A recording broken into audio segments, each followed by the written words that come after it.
Haleluya. Kila kitu tunafanya cha kudumu, lakini kuna siku wakati Roho Mtakatifu ananipa neno, nikasema hivi, hawa watu wanaoweka lesho karai 10 wanajenga nyumba za kudumu, hivi wao ni wa kudumu kweli? Ngaitakia nkagamba no kwe unturi une, mimi sitaki vitu vya kudumu, maana mimi pia sio wa kudumu. Haleluya. Katika kitabu cha Ayubu, ukiwa na simu janja fungua tu, haimaanishi siku ya msiba tusome neno, fungua usome neno. Haleluya. Katika Ayubu 7 mstari wa 7 neno la Mungu linasema, nitasoma tu mistari miwili leo, sindano hizi zitatosha. Ayubu 7 mstari wa 7 na 8 neno la Mungu linasema, kumbuka ya kwamba maisha yangu ni upepo, jicho langu halitaona mema tena. Nirudie, mstari mtamu sana. Ayubu anaandika, anasema kumbuka ya kwamba maisha yangu ni upepo, jicho langu halitaona mema tena. Mstari wa 8 anasema, jicho la huyo anionaye halitaniangalia tena, macho yako yatanielekea, lakini sitakuwepo. Bwana wa mabwana Yesu Kristo asifiwe. Tumishi wa Mungu Ayubu anakuandikia leo, wewe ambaye una majonzi ya kupotelewa mama yako. Tumishi wa Mungu anaandika kwako wewe ambaye leo una majonzi ya kupotelewa na jirani uliyempenda. Tumishi wa Mungu Ayubu anaandika kwetu sisi Watanzania wetu wa Nyanzuru na Buswahili, anasema maisha ya mwanadamu chini ya jua sio ya kudumu. Anasema maisha yetu ni kama upepo. Sikia, anafananisha maisha ya mwanadamu na kama upepo.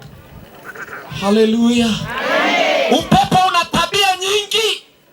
Upepo unaweza ukavuma kwa muda kidogo ukapotea. Ndivyo yalivyo maisha ya mwanamke aliyezaliwa na mwanamke. Ndivyo yalivyo maisha ya mwanaume aliyezaliwa na mwanamke, ambaye Biblia inasema siku zake za kuishi hata si nyingi, na tena zimejaa taabu, na pamoja kujaa taabu yeye ni kama upepo.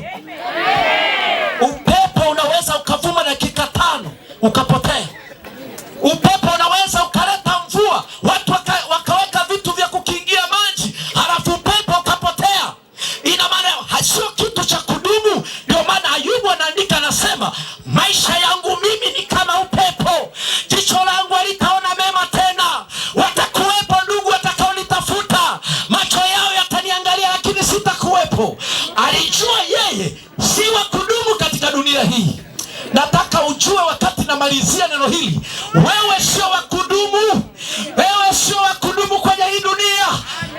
Unajua kuna watu huwa ninawashangaa sana, abantu kubarogora ndivyo kongu.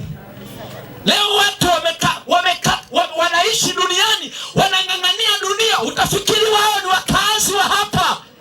Sikia nikwambia wewe mwanamke uliyezaliwa na mwanamke, mahali hapa sisi ni wasafiri, tunapita bwana, tunapita hapa. Hapa sio kwetu, ila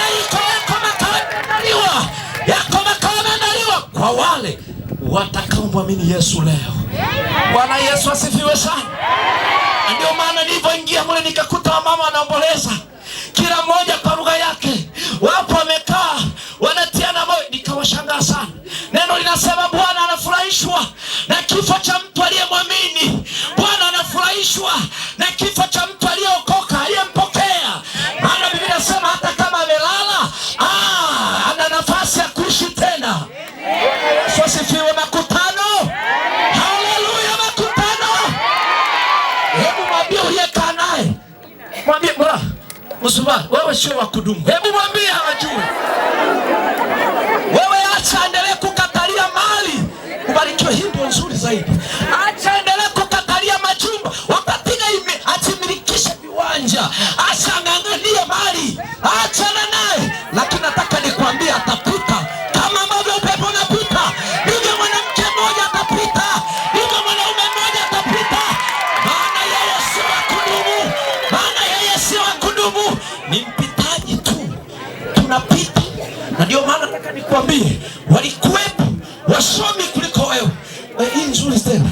Walikuwepo wazuri zaidi yako, barikiwe.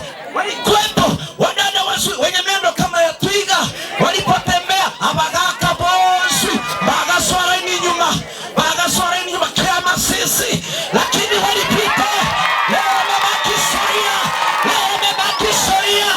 Shibu, nataka nikwambie, tengeneza maisha yako na Mungu leo. Sikondelo, siku ni leo, siku ni leo. Leo ndio siku ya kubadilika. Leo ndio siku ya kutingana ni bisute. Leo ndio siku ya kuachana na mambo mabaya.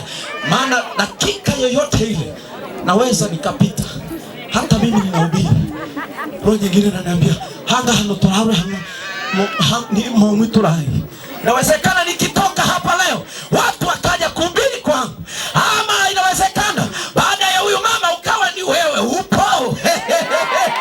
Jiandae mwanadamu, andaa maisha yako kwa Mungu, andaa maisha yako kwa Mungu. Wakati usiotarajia unaweza ukaondoka, unaweza ukapita, unaweza ukatoka duniani, lakini nakupa angalisho. Ni heri kukataa kuingia mbinguni ukiwa na mkono mmoja kuliko kwenda jehanamu ukiwa na mikono miwili. Kuna kilio cha kusaga meno, watu wanalia huko. Ndio maana mtu ulimwenda hata asante mbarikiwe. Akale ntambe. Chini enda mbele, chini enda mbele. Yende mbele, chini enda mbele. Wataendaje wasipopelekwa? Asimu msapoti njini. Tingombea makuli hee. Bwana Yesu asifiwe sana. Taka ni kuondolea mashaka.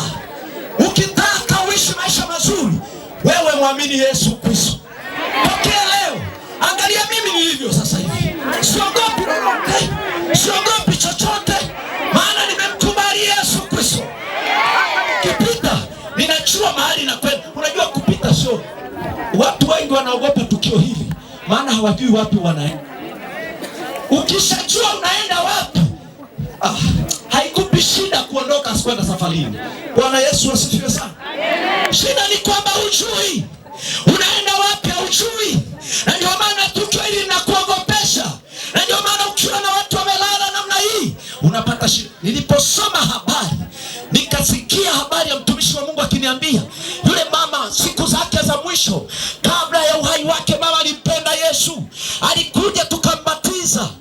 Nimesikia wasifu mzuri, nikasema huyu hapa pako vizuri. Nataka niwahakikishie familia, mama hajapotea. Mtaonana naye siku moja parapanda itakapolia. Bibi nasema watu watafufuliwa, makaburi yaliyofukia wafu yatapasuka, yataachia ndugu zetu, yataachia watoto wetu, yataachia wazazi wetu. Tutaonana naye, tutamuona mama yetu tena kwa wakati mwingine. Niendelee nisiendelee?